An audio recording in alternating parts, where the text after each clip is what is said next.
12वीं की परीक्षा आपने दे दिया, इसका मतलब इंटर और प्लस टू के एग्जाम आपने दे दिया। अब एग्जाम के बाद क्या? बहुत सारे बच्चों के मन में हमेशा सवाल होता है। कुछ बच्चे पहले से माइंडसेट करके रखते हैं कि मुझे करना क्या है, लेकिन कुछ बच्चे ऐसे होते हैं जो माइंडसेट नहीं कर पाते हैं, वो 12 के एग्जाम को अपने माइंडसेट करते हैं। और कुछ बच्चे ऐसे होते हैं जो मिडिल क्लास फैमिली से हैं, जिनके पास बहुत ज़्यादा पैसा नहीं होता कि बड़े बड़े कोर्स कर पाएँ, तो गवर्नमेंट जॉब की तरफ भी मूव करते हैं। तो बहुत लोग शौक से गवर्नमेंट जॉब करते हैं और बहुत लोगों के पास ऐसी स्थितियां बनती हैं कि उन्हें गवर्नमेंट जॉब करना पड़ता है, क्योंकि इससे बहुत ज़्यादा खर्च नहीं होता है।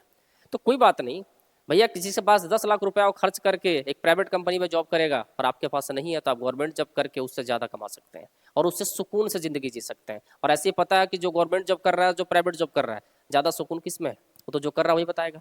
लेकिन अगर 12 के बाद आपका माइंडसेट गवर्नमेंट सेक्टर की तरफ जाने का है, तो क्या क्या ऑप्शन आपके पास हो सकता है। एक वीडियो मैं प्रॉपर इसी पर बना रहा हूँ आपके लिए कि अगर आप इंटर के बाद गवर्नमेंट जॉब की तैयारी करना चाहते हैं, यानी ग्रेजुएशन के बाद तो होता है, छोड़ दीजिए, इंटर के बाद अगर आपकी उम्र 18 साल हो गई है, 18 साल में छोड़िए, सारा 17 साल से भी आपकी नौकरी शुरू हो जाती है। अभी अग्निवीर की बहाली आई है, आज ही आई है, आज मैं वीडियो बना रहा हूँ ना, तो आज ही अग्निवीर की बहाली आई है, जिसमें 17.5 साल से लेकर और 22 साल के बच्चे फॉर्म भर सकते हैं, 23 साल के बच्चे भर सकते हैं। लेकिन मैं मिनिमम बता रहा हूँ कि 17.5 साल के अगर आप हो गए हैं तो आप अग्निवीर की बहाली स्टार्ट कर सकते हैं। तो आपकी उम्र 17.5 साल से नौकरी के लिए अप्लीकेबल मानी गई, लेकिन हम 18 साल लेके चल रहे हैं। यदि आपकी उम्र 18 साल हो जाती है और अगर आप इंटर पास कर जाते हैं भैया, तो गवर्नमेंट जॉब के किन किन एग्जाम को आप दे सकते हैं, कैसा कैसा पेपर आपका हो सकता है, किस किस सेक्टर में आप जा सकते हैं, इन सब के लिए हमने आपके लिए एक वीडियो तैयार किया है। तो चलिए थोड़ा चर्चा करते हैं इस पर और आपको बताते हैं कि किस किस सेक्टर में आप जा सकते हैं सिर्फ 12 पास करके, इंटर पास करके। देखिए कितना मजा आएगा।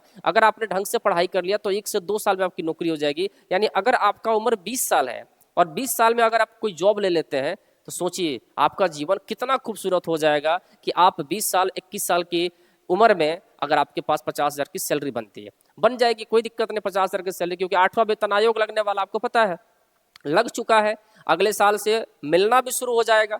तो मिनिमम सैलरी किसी की भी 40 से कम होने वाली नहीं है। इसलिए अगर आप 12 पास करके गवर्नमेंट सेक्टर में जाना चाहते हैं तो चुपचाप हमारे साथ जुड़ जाइए।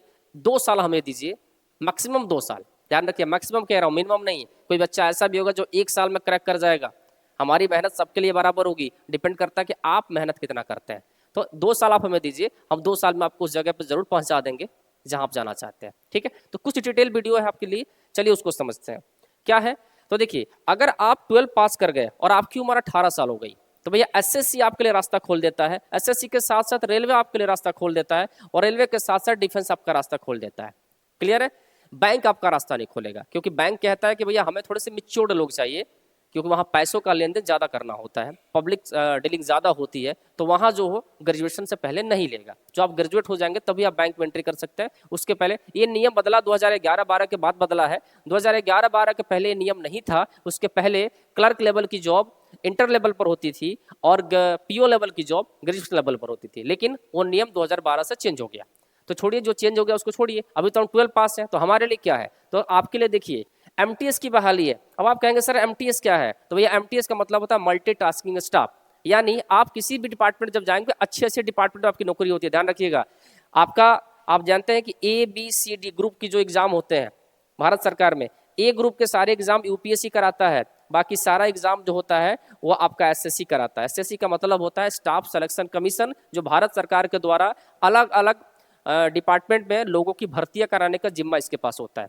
ठीक है, इसमें ग्रेजुएशन पास कर जाएगा तो सीजीएल का एग्जाम देना होता है, और सीजीएल को मिनी आईएएस भी कहते हैं, लेकिन हम वहां नहीं जा रहे हैं, क्योंकि हम आपको सिर्फ ये बता रहे हैं कि आप +2 पास किए तो आप क्या क्या कर सकते हैं।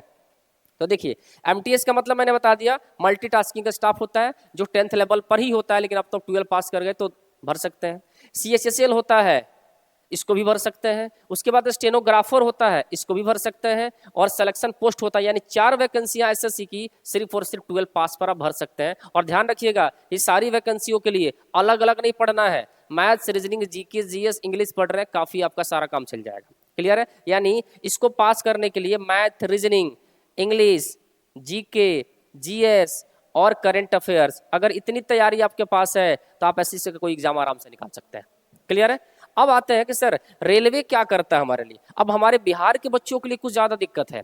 बिहार के बच्चे जो होते हैं, और भी खास करके बिहार बोर्ड से पढ़े होते हैं, भैया वो इंग्लिश से भागते हैं, ईमानदारी से मैं कहूँ तो वो इंग्लिश को सिर्फ और सिर्फ इसलिए पढ़ते हैं कि मुझे इंग्लिश में 33 नंबर आ जाए, मैं पास कर जाऊं। तो कुछ बच्चे ऐसे होते हैं जो इंग्लिश पढ़ना ही नहीं चाहते, फिर कहेंगे सर मेरे लिए कौन सी नौकरी है। भैया आपके लिए नौकरी है, पूरा पिटारा है। यानी इस सेक्टर को छोड़ दिया जाए तो ये सारे सेक्टर जो है तो भैया इंग्लिश इसमें नहीं आता, बिना इंग्लिश के आप एग्जाम को पास कर सकते हो। तो मैं नहीं कह रहा हूँ कि इंग्लिश मत पढ़ो, लेकिन जो इंग्लिश से भागते हैं उनके लिए थोड़ा सा इधर है, इंग्लिश वालों के लिए थोड़ा सा इधर है। अब इसमें देखिए क्या है, एलपी है, लोको पायलट, एनटीपीसी है, ग्रुप डी है, क्लर्कियल पोस्ट है। ये सारी वैकेंसियां जो रेलवे के द्वारा इंटर पास पर ही दी जाती है। उम्र 18 साल हो गया है भैया तो लग जाओ। और इस बार आपको पता है कि 2026 का कैलेंडर भी रेलवे जारी कर चुका है, बड़ी प्रॉपर तरीके से एग्जाम ले रहा है। थोड़ा सा आगे पीछे होता है लेकिन रेलवे के साफ सुथरा एग्जाम हो रहा है, कोई दिक्कत ज़्यादा नहीं है। तो आप इस चीज़ में भर सकते हैं, तो बिल्कुल आंख बंद करके जोर लगाओ और लग जाओ बिल्कुल एग्जाम के पीछे। गवर्नमेंट जॉब 2 साल काफ़ी है। उसके बाद अगर आपको डिफेंस में जाना है तो आपको पता है कि सबसे फेमस नौकरी जो होती है एसएससी जीडी की होती है। अब आप कहें सर एसएससी जीडी क्या है, तो भैया जीडी के अंतर्गत अगर आप तैयारी करते हैं तो आप सीएसएफ में जा सकते हैं, एसएसएफ में जा सकते हैं, बीएसएफ में जा सकते हैं, सीआरपीएफ में जा सकते हैं। ये सारी वैकेंसियां जो होती हैं एसएससी जीडी के अंतर्गत आती हैं। तो डिफेंस में जाने का मन है, अगर आपको वर्दी पहनने का मन है तो ये सारी वैकेंसी आपका इंतजार कर रही है। एसएससी जीडी, ये रेलवे पुलिस है, आरपीएफ जो आप देखते होंगे ट्रेनों में पुलिस घूमती है या फिर स्टेशन पर पुलिस का जो कैंप लगा होता है वो आरपीएफ के द्वारा होता है। बिहार पुलिस की वैकेंसी है, अग्निवीर जो अभी मैंने चर्चा किया कि वैकेंसी आ चुका है, इस बार 17.5 साल से 22 साल की एज रहेगी। उसके बाद यूपी पुलिस, दिल्ली पुलिस, ये सारी वैकेंसियां हो जाएगी अगर आप 12 पास है तो सोच लीजिए 12 पास करने के बाद आपके पास कितने रास्ते खुल जाते हैं। तो यदि आपका टारगेट गवर्नमेंट जॉब की तैयारी करना है तो आंख बंद करके बाबू चुपचाप पूरी दुनिया को 2-3 सालों के लिए छोड़ दो और एक बार नौकरी लेने के बाद सारी दुनिया तुम्हारी मुट्ठी में होगी। बस 2 सालों के लिए अपने आप को समर्पित कर दो हमारे पास। आपके हर सपने को साकार करने की पूरी कोशिश हम करेंगे, लेकिन एक बार जुड़िएगा जरूर कॉम्पिटिटिव बाइज परिवार के साथ। फिर ऐसे ही वीडियो लेके आएंगे आपके लिए थोड़ी सी मजेदार और आपके भविष्य के खातिर। तब तक जुड़ रहिए कॉम्पिटिटिव बाइज परिवार के साथ।